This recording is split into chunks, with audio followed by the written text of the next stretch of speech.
Halo saudara-saudara, jumpa lagi dengan komentator gadungan di sini. Dengan komentator yang gadungan.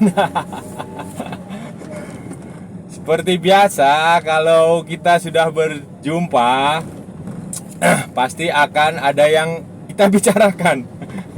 Kita akan bicara berbagai hal, berbagai macam tema yang kira-kira menarik dan layak untuk kita bicarakan. Berbagai macam tema, olahraga, sepak bola, politik, kalau perlu kita bicara, sosial, budaya, sejarah, apa aja kita bicarakan. Dan saudara-saudara, hari ini saya ingin bicara terkait sepak bola lagi. Kita kembali ke sepak bola. Kita akan bicara tentang persiapan negara-negara Asia Tenggara menghadapi Piala AFF 2022. Walaupun sekarang ada Piala Dunia di Qatar, tapi ya nggak terlalu menarik lah. Lebih menarik Piala AFF. Dan hari ini kita akan bicara soal apa ya? Indonesia. Indonesia nggak usah kita bicarakan, udah pasti juara lah. Kita akan bicara tentang tim nasional Malaysia. Kita perlu bahas ini tim nasional Malaysia ini. Kenapa ini menarik, saudara-saudara, kawan-kawan, saudara-saudara, sahabat-sahabat semua, menarik sekali. Menarik karena dan perlu kita bahas karena ini kemungkinan materi pemainnya ini tidak pokoknya berbeda dari kebanyakan tim-tim di Asia Tenggara lain. Perbedaannya apa itu? Itu terkait dengan jumlah pemain dari sebuah klub. Dan ada satu klub di Malaysia yang mendominasi tim nasional ini, bukan hanya di liga tapi di Malaysia. Nah, ini akan seperti apa nanti kita akan bahas di edisi kali ini. Nah, saudara-saudara, ini bulan depan ini kan akan ada Piala AFF 2022. Nah, walaupun namanya 2022, tapi selesainya 2023. Ya, itulah. Nah, beberapa tim nasional peserta itu sudah mengumumkan skuad mereka, saudara-saudara. Skuad mereka yang akan tampil di Piala AFF itu. Yang terbaru adalah Indonesia. Jadi Sintayong baru saja mengumumkan 28 pemain yang akan ikut pemusatan latihan nasional di Bali. Dari nama-nama itu, saudara-saudara, kalau saudara-saudara mau tahu, itu mayoritas ya yang sudah bergabung sejak lama, sejak ikut Piala AFF 2020, juga ikut kualifikasi Piala Asia. Terus yang menarik ada 2 pemain naturalisasi, Sandy Walsh dan Jordi Amat. Terus kemudian ada juga pemain dari tim nasional U20 yang akan diproyeksikan ke Piala Dunia U20 2023 tahun depan. Ada Ferrari, terus ada Marcelino sama si Zaki Arsyad atau siapalah, pemain muda juga itu dari PSM. Nah, dari peserta ini yang belum mengumumkan, salah satu yang masih misterius adalah Malaysia. Ya, kemungkinan ini karena masih menunggu final Piala Malaysia kan, jadi belum ada pergerakan untuk memulai pemusatan latihan atau mengumumkan skuad. Tapi saudara-saudara, kalau kita melihat komposisi pemain Malaysia yang ditampilkan di King Cups di Thailand atau waktu pertandingan-pertandingan sebelumnya, ya kita bisa menduga-duga komposisi materi pemainnya itu akan seperti apa yang kemungkinan akan ditampilkan oleh Kim Pan Gon. Yang menarik, saudara-saudara, kalau sudah perhatikan, itu waktu King Cups di Thailand itu ada 8 pemain dari Johor Darul Taksim. Itu mayoritas dari Johor, dari satu klub. Ada banyak, ada kayak nama-nama kayak Matthew Davis, ada kayak Ong Lim, Corbin Ong, terus Nasmi Faiz, terus ada Arif Aiman, banyak lah pokoknya. Ada Sumareh juga, ada Syafiq Rashid, ada Akhya Rashid, macam-macam lah, banyak. Pokoknya ada Kalau nggak salah itu ada 8 saudara-saudara. Terus, nah ya kemungkinan nggak akan jauh dari pemain-pemain itu. Dan kalau di total ya saudara-saudara, saya perhatikan ya, sejak ya selain pemanggilan yang itu, sebelumnya kan juga ada banyak pemain dari Johor yang dipanggil. Kalau saya perhatikan ada kira-kira ada total nih. Ada kira-kira sekitar 18 pemain Johor yang dipanggil ke tim nasional Malaysia, yang waktu di Piala AFF, Piala King Cup kan ada yang nggak main ya, kayak si De Paula itu, siapa lagi ya, Afik Fazail, kayak gitulah, Aidil Zafan, terus Junior Ekdal, terus Farizal Marlias, kayak gitu kan nggak dipanggil waktu itu. Syamir Kuti Aba, kayak gitu kan nggak dipanggil waktu itu. Ya pokoknya kalau saya perhatikan ada sekitar 18 lah, hampir 20 pemain dominasi dalam satu klub Malaysia. Nah, ini menarik saudara-saudara, menarik dan unik gitu loh. Karena tidak semua pelatih memiliki kalau saya mengatakan keistimewaan untuk memanggil pemain dari satu klub sebanyak itu. Ya di dunia manapun itu kebanyakan ya paling 4-5 pemain masuk ke skuad. Ya tidak banyak lah yang bisa memanggil bisa lebih dari jumlah segitu. Apalagi nih nanti kan Piala AFF ini dimulai pada saat kompetisi di Malaysia udah selesai kan, Liga Super sudah selesai, Piala Malaysia juga udah selesai. Jadi kemungkinan saya yakin pemain-pemain dari Johor ini akan dominan. Selain tentu saja ya dari beberapa pemain dari Selangor, dari Sabah, dari klub-klub lain pasti akan dipanggil. Tapi saya yakin itu akan dominasi, mungkin 50% lebih akan dari pemain dari Sabah. Dan ini tentu saja sudah jujur ini sebuah keistimewaan, kelebihan yang tidak dimiliki oleh negara-negara lain. Karena bisa jadi ya Indonesia ini nanti liganya itu nanti bergulir lagi bertepatan dengan Piala AFF.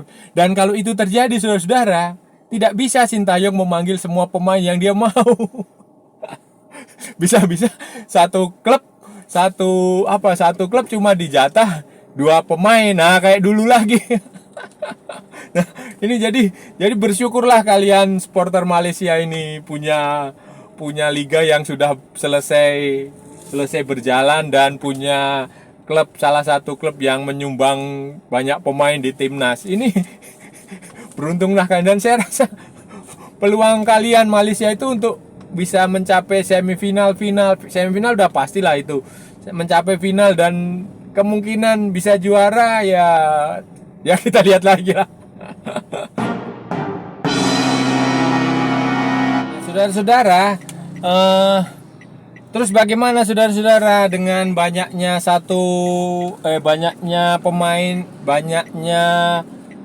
pemain nasional dari satu klub saudara-saudara? Sudah pasti ada keuntungan dan ada kerugiannya, seperti misalnya saudara-saudara, kan nanti bisa jadi muncul kecemburuan dari pemain klub lain, bisa jadi, apalagi kalau klubnya itu adalah rival, bisa jadi. Tapi itu minor lah, itu bisa diatasi kalau pelatihnya punya pendekatan personal yang bagus. Nah, kelebihannya banyak saudara-saudara. Kelebihannya adalah timnas itu akan kompak.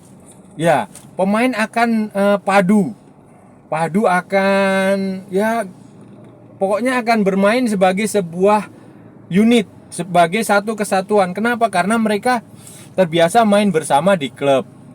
Itu kelebihannya. Kenapa itu penting saudara-saudara?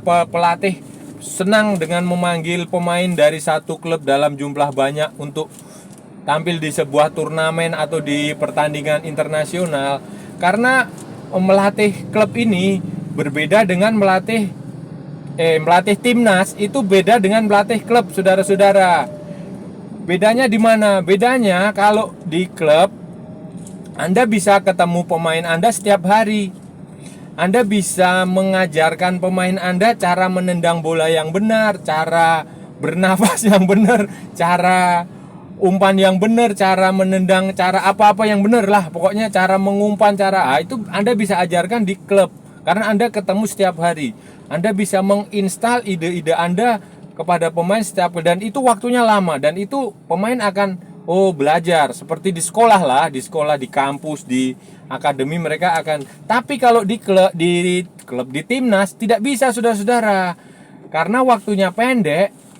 Yang dilakukan pelatih adalah dia hanya perlu menerapkan taktik, dan strategi yang tepat, formasi untuk menghadapi pertandingan. Dia tidak ada waktu lagi untuk mengajari pemain menendang bola, mengajari pemain umpan, terus untuk melatih fisik pemain.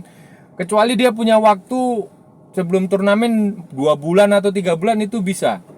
Nah itu, jadi dibutuhkan ya istilahnya apalah, ekspres gitu, instan. Jadi kalau timnas gitu dia, kecuali Sintayong. Ini saya kasih tahu ya, Sintayong waktu pertama kali ngelatih di Indonesia, itu dia harus ngajari semuanya dari awal, saudara-saudara. Ini keterlaluan memang klub Indonesia ini, dan ya sekolah sepak bola di Indonesia juga terlalu gimana ya, ngajarinya nggak benar. Jadi banyak itu kecuali Sintayong ya. Nah, itu di timnas itu seperti itu. Jadi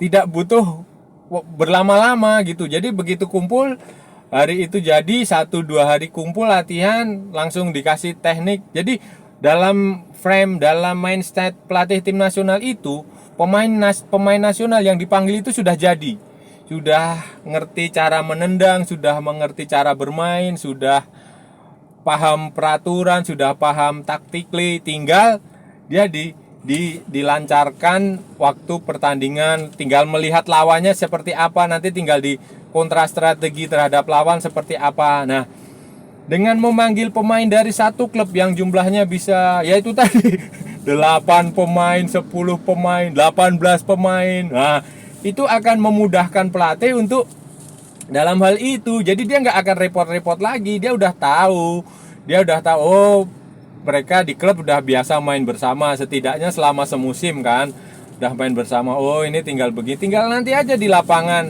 melihat lawannya. Lawan saya mainnya seperti ini, maka posisinya yang cocok seperti ini. Pemain yang pas untuk menjaga si ini, Lionel Messi si ini. Begitulah. Itu kelebihannya. Jadi itu nanti yang keuntungannya Kim Pan-gon dibandingkan dengan pelatih timnas lain kayak Sintayong, kayak Manu Polking, itu seperti itu. Karena dengan satu klub ya otomatis langsung beda dengan di Indonesia ini ada banyak klub, pemain dari banyak. Itu butuh lagi chemistry lagi kan, begitu. Kayak di Thailand juga sama, dari beberapa klub, tidak ada yang dominan dari satu klub. Itu akan memulai lagi dari awal. Jadi butuh pemusatan latihan ya lumayan lah. Nanti Sintayong ini kan dia menggelar 28, ya kira-kira dia 2 minggu 3 minggu lah dia akan latihan. Nah, itu kelebihannya pemain dengan satu klub. Dan kalau sudah perhatikan ya, kalau sudah ingat ya, Spanyol waktu juara Piala Dunia, waktu juara Piala Eropa, itu kan dominasi pemain Barcelona kan luar biasa. Di situ pemain Barcelona semua, saudara-saudara, mulai dari Gerard Pique, Carles Puyol, terus Sergio Busquets, terus Xavi, Iniesta, Pedro, bahkan Cesc Fabregas yang jebolan La Masia juga ikut di situ. Ada Jordi Alba, banyak lah itu Spanyol. Terus Itali waktu juara Piala Dunia 2006. Itu kan Juventus semua, mulai dari siapa tuh, Cannavaro, Camoranesi, Del Piero, Buffon, bahkan pelatihnya si Marcelo Lippi kan orang Juventus. DNA-nya Juventus. Nah, gak usah jauh-jauh. Qatar, saudara-saudara, ini saya kasih tahu ya. Qatar waktu juara Piala Asia 2019 itu dominasinya pemain dari Al Sadd. Ada 9 pemain, 9 atau 10 lah. Starting line up-nya hampir semuanya pemain Al Sadd, dan hasilnya mereka juara gitu loh. Al Sadd pelatihnya Xavi waktu itu dari Spanyol. Terus tim nasional pelatihnya dari Spanyol juga, Felix Sanchez. sama-sama La Masia kawannya Xabi. Jadi udah terjadi kesinambungan kan. Jadi begitu dia main di timnas udah selesai, hasilnya juara. Dan inilah yang diuntungkan si Kim Pan-gong itu dengan timnas Malaysia di Piala AFF ini nanti, saudara-saudara. Jadi ya kalian sebagai pendukung Malaysia lah ya optimis lah. Saya aja sebagai pendukung Indonesia juga optimis dengan timnas Indonesia tentu saja.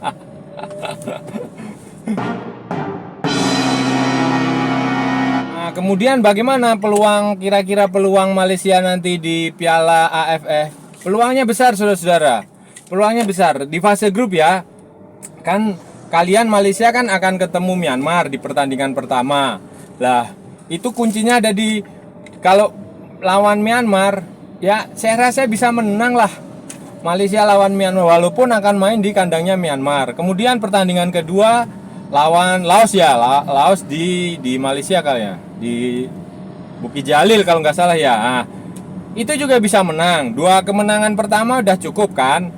Terus ketiga, nah ini yang agak berat saudara-saudara. Ketiga, Malaysia akan lawan Vietnam di Hanoi, entah di Hanoi entah di Ho Chi Minh ya, tapi main di kandangnya Vietnam ya itu sulit. Itu logis saja kita kalau sekarang ini ya dalam waktu 5-6 tahun terakhir ini ngalahin Vietnam sulit, apalagi ngalahin mereka di kandang Vietnam, apalagi mereka main di Hanoi. Dan jangan lupa ini musim dingin, di Hanoi itu dingin saudara-saudara. Kalau bulan Desember itu hampir kayak di Eropa, dingin, bisa 10 derajat minus 10 derajat lah ke bawah itu seperti itu. Nah jadi kemungkinan lawan Vietnam bisa kalah atau ya beruntung imbang. Nah, penentuan Malaysia lolos atau tidak nanti di pertandingan terakhir saudara-saudara, waktu jumpa Singapura. Nah, ini rame waktu jumpa Singapura. Pasti masih akan mengandalkan kakak beradik itu siapa? Kakak beradik Ahmad itu, anak-anaknya Fandi Ahmad itu, Irfan sama siapa? Iksan. Nah, itu kuncinya di situ. Kalau Malaysia bisa menang dan let's say Vietnam bisa menang semuanya, otomatis kan Vietnam akan jadi pemuncak grup. Kemudian kalau Vietnam jadi pemuncak grup, berarti Malaysia jadi runner up, gitulah. Nah, di grup sebelah kan ada Indonesia, Thailand, kemudian mana lagi ya? Filipina, Kamboja. Nah, prediksi saya Indonesia ini bisa menjadi juara grup atau runner up. Nah, tergantung nanti pertandingan lawan Thailand. Kebetulan pertandingan lawan Thailand, Indonesia-Thailand itu akan main, Indonesia akan jadi tuan rumah. Kemungkinan ini masih bisa menang. Ya, kemungkinan Indonesia bisa menang, bisa ngalahin. Nah, kalau ini terjadi, kemungkinan Indonesia bisa jadi juara grup. Juara grup ya. Kalau Indonesia juara grup, bisa jadi Indonesia dan Malaysia jumpa di semifinal. Nah, ini akan menarik saudara-saudara kalau jumpa di semifinal. Kemungkinan kalau Indonesia bisa juara grup, tapi bisa juga Indonesia hanya jadi runner up. Makanya itu akan tergantung pada hasil pertandingan waktu Indonesia menjamu Thailand. Kemungkinan main di Stadion Patriot di Bekasi atau di, kalau nggak stadion di Patriot, di Bogor, di Cibinong, di Stadion Pakansari. Kemungkinan itu.